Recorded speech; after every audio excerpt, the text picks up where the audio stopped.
उसमें क्या आपका? देखिए, ऐसा है, पहली बार ऐसा हुआ है कि जब आज 90% से ऊपर पेमेंट गन्ने का हो गया है। नंबर 2, जब भी हमारी शुगर मिल चलेंगी उससे पहले हर फैक्ट्री का 100% पेमेंट होगा और जिसका पेमेंट नहीं होगा उस फैक्ट्री का निश्चित रूप से गन्ने का कोटा काटा जाएगा। जहाँ तक आप पेमेंट की बात कर रहे हैं 15 दिन की, आपको ये जान के प्रसन्नता होगी अब के 50 फैक्ट्री ऐसी थी हमारी शुगर फैक्ट्री जिन्होंने साप्ताहिक पेमेंट किया है। मैंने जब मुझे ये विभाग दिया गया तो मैंने ये किसानों से वायदा किया था कि 2025 गोष्ठी रखी गई है मंडी और राज्य स्तर पे, किस तरह का कार्यक्रम किया गया? देखिए, आज उत्तर प्रदेश राज्य की रबी के फसल के लिए रबी उत्पादकता गोष्ठी का आयोजन हुआ है, जिसमें इस वर्ष कितना रबी का उत्पादन बढ़ाया जाएगा और उसका ये आच्छादन को कैसे बढ़ाई जाएगी, इस पर आज विचार विमर्श हो रहा है। उत्तर प्रदेश की यह महत्वपूर्ण फसल है रबी, जिसमें 450 लाख मीट्रिक टन से ज़्यादा का उत्पादन इसके भीतर होता है और इसलिए इसको फोकस करके हम लोग प्रयास करते हैं कि अधिक से अधिक उत्पादन बढ़े।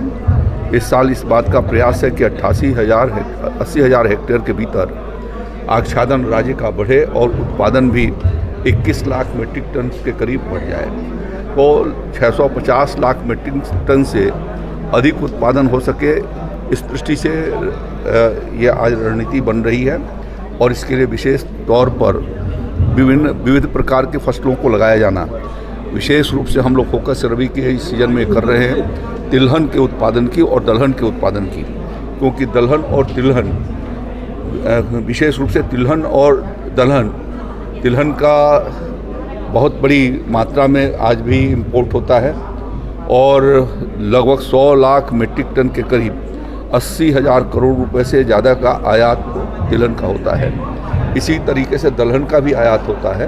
तो इस बात के लिए फोकस किया जा रहा है कि दलहन और तिलहन की खेती को और विस्तार दिया जाए और जहाँ गन्ने की फसल शीतकालीन सत्र में लगती है वहाँ पर हम इंटर क्रॉपिंग के माध्यम से बहु फसल लगा करके, जिसके भीतर दलहन की भी फसल लगा सकते हैं और तिलहन की भी फसल लगा सकते हैं, और जो 4 महीने फसल गन्ने की छोटी रहती है ज़मीन के भीतर, जब उसका पौधा जाता है या नर्सरी जाती है तो उसको बढ़ने में जो वक्त लगता है उसके भीतर भी हम खेती करके और किसानों की आमदनी बढ़ा सकें, इस तरीके से उसका एक लक्ष्य रखा गया है।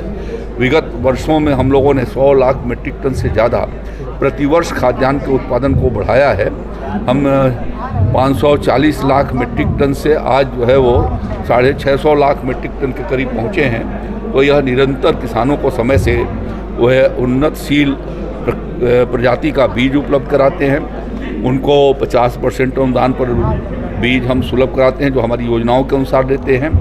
इसके अलावा जो है वो बड़े पैमाने पर हम लोगों ने कृषि यंत्र किसान भाइयों को उपलब्ध करवाए हैं। 50,000 से ज़्यादा सोलर पंप उनको उपलब्ध करवाए हैं। विगत वर्षों में योगी आदित्यनाथ जी की सरकार आने के बाद लगभग 22 लाख हेक्टेयर की सिंचन क्षमता बढ़ाई गई है।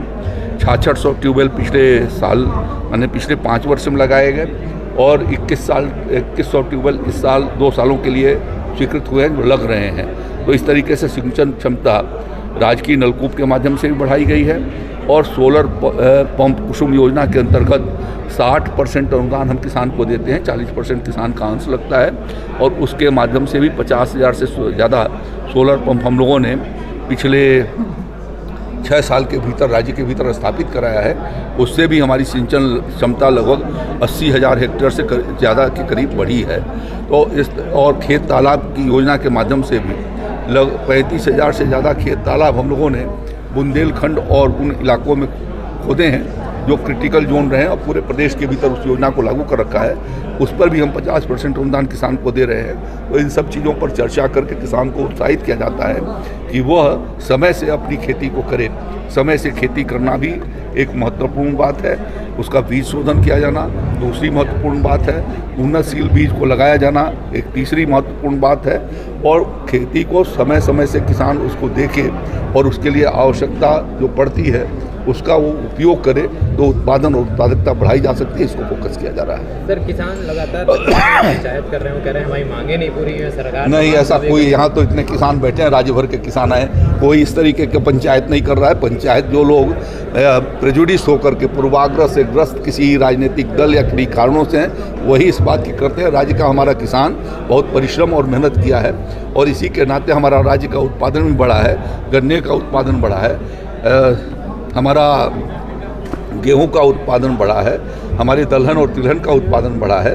कहाँ हम लोग जो है वो 10-12 लाख मेट्रिक टन दलहन पैदा करते थे, आज 26 लाख मेट्रिक टन के करीब पैदा कर रहे हैं। 10 लाख 11 लाख मेट्रिक टन के करीब हम तिलहन पैदा करते थे, आज वो 17-18 लाख के करीब पहुंचा है। तो बिना किसान के परिश्रम के नहीं संभव हुआ है। ये सब योगी आदित्यनाथ जी की सरकार, प्रधानमंत्री मोदी जी की प्रेरणा से जो योजनाएं चल रही हैं, भारत सरकार के द्वारा जो चल रही हैं, राज्य सरकार के द्वारा चल रही हैं, हम किसान को समय से उसको उपलब्ध करवाने की कोशिश करते हैं। इसके कारण आज ये उत्पादन बढ़ा है और राज्य का किसान उसी तरीके से जैसे जैसे उत्पादन बढ़ रहा है वैसे वैसे उसकी आमदनी बढ़ रही है।